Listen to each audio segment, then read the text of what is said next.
চাকসুতে যেমন নীরব বিপ্লব ঘটে গেছে, আগামী নির্বাচন জনগণ প্রস্তুতি হচ্ছে।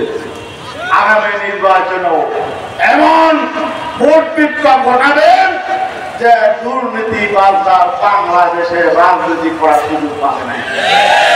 আমরা বর্তমান নির্বাচন কমিশনকে বলতে চাই, নির্বাচন কমিশন সাংবাদিকদের বললেন যে সংবিধানে পিয়ার নাই, সংবিধানে পিয়ার নাই। এই কথা আপনি বললেন কেন? আপনি যে আছেন প্রধান নির্বাচন কমিশনার, এদিকে সাংবিধানিক ভাবে আছেন আপনি? বর্তমান সরকার যে আছে, এই অন্তর্বর্তীকালীন সরকার কি বর্তমান সংবিধানে আছে?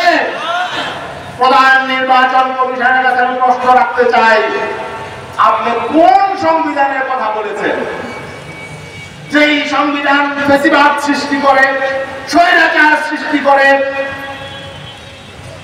দিনের পর রাতে যে সংবিধান পাহারা দেয়, সেই সংবিধানের কথা বলছেন?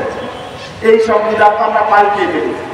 5ই আগস্টে ওই সংবিধান গোলদাবা করে শেখ হাসিনা ইন্ডিয়ায় চলে গেছে। ওটা ইন্ডিয়ার সংবিধান, ওই 72-এর সংবিধান বাংলাদেশের সংবিধান না। এই 72-এর সংবিধানের 4 মূলনীতি, ভারতের সংবিধানের 3 মূলনীতি অনুসরণ করে করা। এই সংবিধান বাংলাদেশের না, বাংলাদেশের নতুন সংবিধান হবে। বাংলাদেশের মানুষের চিন্তা চেতনা বিশ্বাসের আলোকে বাংলাদেশের সংবিধান হবে। অতএব আমি মনে করছি, আমরা পরিষ্কার বলতে চাই, এই যে বর্তমান নির্বাচন কমিশনার, তিনি পিয়ার নাই এই কথা বলে আমরা যারা পিয়ারের পক্ষে অবস্থান নিয়েছি তাদের বিরুদ্ধে অবস্থান নিয়েছি, এবং যারা পিয়ারের বিপক্ষে তাদের পক্ষে অবস্থান নিয়েছে। অতএব এই নির্বাচন কমিশন একজন পক্ষপাতমূলক নির্বাচন, উনি একটি দলের পক্ষে অবস্থান নিয়েছেন। আমরা শঙ্কা প্রকাশ করছি, এই নির্বাচন কমিশন দিয়ে আগামীতে সুষ্ঠু নির্বাচন হবে কিনা।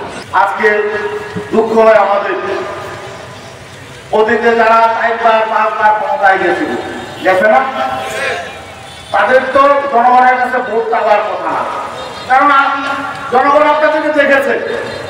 আপনারা 3বার 4বার কি করেছেন? ক্ষমতায় ছিলেন।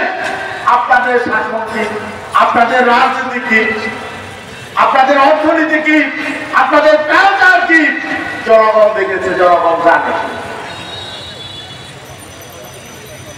জনগণের কাছে নতুন করে আপনাদের বলার কিছু নাই। আপনারা আগামীতে কি করবেন এখন জনগণ দেখতেছে। কি দেখতেছে না? সর্বত্র আগে ফ্যাসিবাদী আওয়ামী লীগ যেখানে চাঁদাবাজি করত, যেখানে জবরবাজি করত, যেখানে মানুষের উপর হয়রানি করত, এখন নতুন করে যারা ক্ষমতায় যাওয়ার জন্য মুখে তেল দিচ্ছে তাদের নেতা কর্মীরা সেসব দখল করছে। তাহলে জনগণ দেখছে, চাকসুতে যেমন নীরব বিপ্লব ঘটে গেছে, আগামী নির্বাচন জনগণ প্রস্তুতি হচ্ছে। আগামী নির্বাচনও এমন ভোট বিপ্লব ঘটাবেন যে দুর্নীতিবাজরা বাংলাদেশে রাজনীতি করার সুযোগ পাবে না।